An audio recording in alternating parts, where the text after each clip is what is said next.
Hello friends, welcome back to the channel study with Praveen. तो इस video में हम लोग बात करेंगे एसएससी साइंटिफिक असिस्टेंट आईएमडी का आपका अटेंडेंस का आरटीआई रिप्लाई आ चुका है।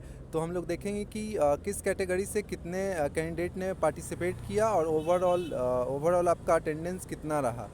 आगे बात करेंगे कि टॉपर का स्कोर शिफ्ट वाइज कितना रहा है, कौन से ब्रांच में, और आपका मैं शॉर्ट में बता दूंगा कि आपका सेफ स्कोर कितना रह सकता है।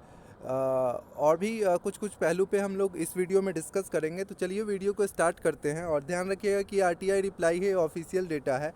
तो अगर आप चैनल पर नए हैं तो प्लीज़ चैनल को सब्सक्राइब कर लीजिएगा और आप बेल आइकन दबा दीजिएगा नोटिफिकेशन के लिए। मैं आपको कोई भी अपडेट आएगा तो मैं आपको जल्द से जल्द प्रोवाइड कर दूंगा। तो चलिए वीडियो को शुरू करते हैं। सबसे पहले अगर हम लोग देखें कि आपका ये आपका हर एक शिफ्ट का आपका एवरेज कितना रहा है, तो देखिए 14th first shift topper score is 141 और वो फिजिक्स से है। 14 सेकेंड एवरेज स्कोर इज 84 और topper score is 150.5 physics again. और 14 को थर्ड शिफ्ट में 152 है आपका, 87 एवरेज स्कोर है। सिमिलरली आप देख सकते हैं हर एक शिफ्ट का 16 का थर्ड शिफ्ट 85 एवरेज स्कोर और 154 इज टॉपर स्कोर। तो इस तरह से टॉपर स्कोर रहा है। अगर हम लोग सारे शिफ्ट का एवरेज ले तो आपका 87.01 आ रहा है, ये रैंक आईक्यू के डेटा के अकॉर्डिंग।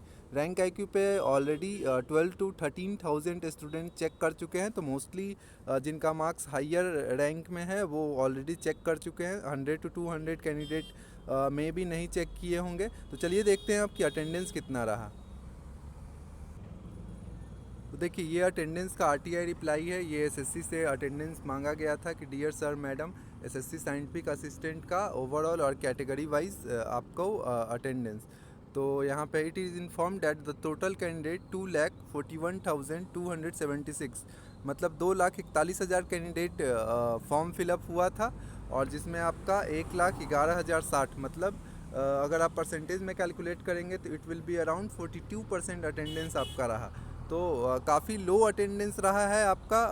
1,10,000 के अराउंड ही आपका कैंडिडेट एग्ज़ाम में अपीयर हुए थे। इस वजह से मैं आपको बोल रहा था कि अगर आपके 1-2 मार्क्स कम भी बन रहे हैं तो आपका बहुत ज़्यादा हाई चांसेस है, क्योंकि जो लोग सिर्फ सीरियस कैंडिडेट थे वही लोग एग्ज़ाम दिए हैं। ठीक है, तो थोड़ा थोड़ा अटेंडेंस कम रह गया। और इसमें ब्रांच वाइज आपका क्वालिफ़िकेशन मांगा गया था, जैसे फिज़िक्स आपका, ईसी, आईटी। तो इस प्रकार बहुत कम लोग ने अप्लाई किया था और बहुत कम लोग ही एग्ज़ाम देने गए थे। तो अटेंडेंस आपका 42% रहा है। अगर हम लोग बात करें कि कैटेगरी वाइज कितना अटेंडेंस रहा है, तो जनरल यूआर कैटेगरी से 25,000 के अराउंड, ओबीसी से 42,000 के अराउंड, ईडब्ल्यूएस से आपका 7,752।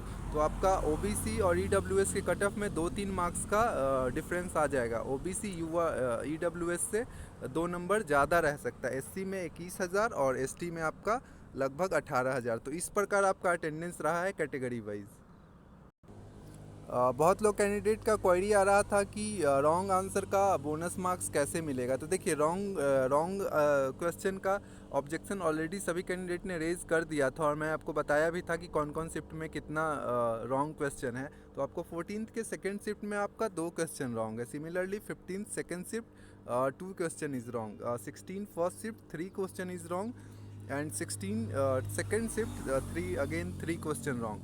तो आपका अगर 3 क्वेश्चन रॉन्ग है तो 3 मार्क्स तो बोनस मिलेंगे ही मिलेंगे। अगर आपका आंसर की में अभी वो गलत मार्क दिखा रहा है तो आपको जो निगेटिव मार्क्स कटा है, जैसे तीनों क्वेश्चन आपने गलत किया, तो आपको 0.75 एक्स्ट्रा मार्क्स मिलेंगे। तो आपको 3.75 मार्क्स का और इंक्रीज होगा। आपको नॉर्मलाइजेशन में तो कुछ मार्क्स इंक्रीज होंगे ही। आप रैंक आईक्यू पे चेक किए होंगे तो फॉर एग्जांपल कि अगर आपका मार्क्स 120 आ रहा है और नॉर्मलाइज्ड मार्क्स 124 दिखा रहा है, तो उसके बाद आपको 3 मार्क्स एक्स्ट्रा मिलेंगे। अगर 3 रॉन्ग क्वेश्चन है तो आपका टोटल मार्क्स हो जाएगा after normalisation it will be 127। तो इस प्रकार से आपको मार्क्स मिलेंगे।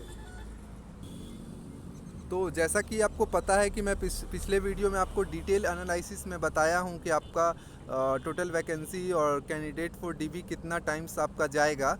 और आपका रिजल्ट कब तक एक्सपेक्टेड है। तो रिजल्ट आपका देखिए 28 से 30 जनवरी तक आपका डेफिनेटली रिजल्ट आ जाएगा। जैसा कि आपको पता है कि एसएससी मिशन मोड में चल रहा है और आपका एसएससी सीपीओ का जो एग्ज़ाम हुआ था उसका रिजल्ट 1 महीना 5 से 10 दिन के अंदर आपका एसएससी डिक्लेयर कर दिया था। और जैसा कि आपको पता है कि आंसर की आपका 3 से 4 दिन में ही आ जा रहा है। तो आपका जो एग्ज़ाम हुआ था 14 से 16 दिसंबर में हुआ था। तो आपका डेफिनेटली 25 से 28 जनवरी के बीच आपका डेफिनेटली आपका रिज़ल्ट आ जाएगा। उसके बाद आपका डॉक्यूमेंट वेरिफिकेशन शुरू होगा। तो देखिए आपका 990 पोस्ट है, 2.5 टाइम्स कैंडिडेट को डीबी में बुलाया जाएगा और आपका 28 से 30 तारीख तक आपका रिज़ल्ट एक्सपेक्टेड है। अगर हम बात करें सेफ स्कोर का, तो यूआर का अगर आपका मार्क्स 121 बन रहा है, ये नॉर्मलाइज्ड बेस पे है और ये फाइनल एक्सपेक्टेड कट ऑफ है। ओबीसी का 118 रह सकता है, ईडब्ल्यूएस का 115, एससी का 104 और एसटी का 98। इसमें एरर आपका ±4 हो सकता है, उससे ज़्यादा एरर होने का कोई चांस नहीं है। तो अगर आप रैंक आईक्यू पे चेक किए होंगे तो जैसा कि पहले ब्रांच वाइज आपका रैंक दिखा रहा था, जैसे फॉर एग्जांपल अगर आप फिजिक्स ब्रांच से हैं तो फिजिक्स ब्रांच में टोटल स्टूडेंट पार्टिसिपेट 7000 के अराउंड दिखा रहा था, 7 से 8000 के अराउंड। बट कल रैंक आईक्यू वाले सर ने सारा डेटा को एक साथ ले लिया, जैसे EC branch, IT branch, CS branch, जितना भी ब्रांचेज है उसको सर एक साथ कर दिए हैं। तो अब ओवरऑल स्टूडेंट पार्टिसिपेटेड इसमें 12,458 हो गया है, जिसमें 414 रैंक चल रहा है मेरा। और आपका सब्जेक्ट रैंक जैसे इसमें फ़िज़िक्स रैंक है तो 188 चल रहा है आउट ऑफ 7968।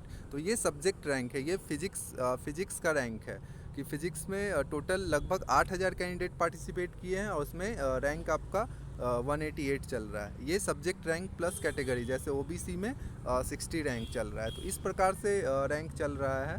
तो देखिए इसमें अगर हम लोग देखेंगे तो आपका ओबीसी कैटेगरी का है 14 जनवरी का, सेकेंड शिफ्ट में एग्ज़ाम था, 125 नॉर्मलाइज्ड मार्क्स और आपका अकॉर्डिंग टू रैंक आईक्यू 129.2। तो इस प्रकार से कुछ मार्क्स चल रहा है। तो आप रैंक आईक्यू पे फिर से चेक कर सकते हैं कि आपका अभी रैंक कितना चल रहा है और उसके बाद आप कमेंट कर सकते हैं कि आपका नॉर्मलाइज्ड मार्क्स कितना है। और भी कोई क्वेरी है तो आप कमेंट बॉक्स में लिख सकते हैं। Thank you so much for watching this video और please subscribe my channel. Have a nice day.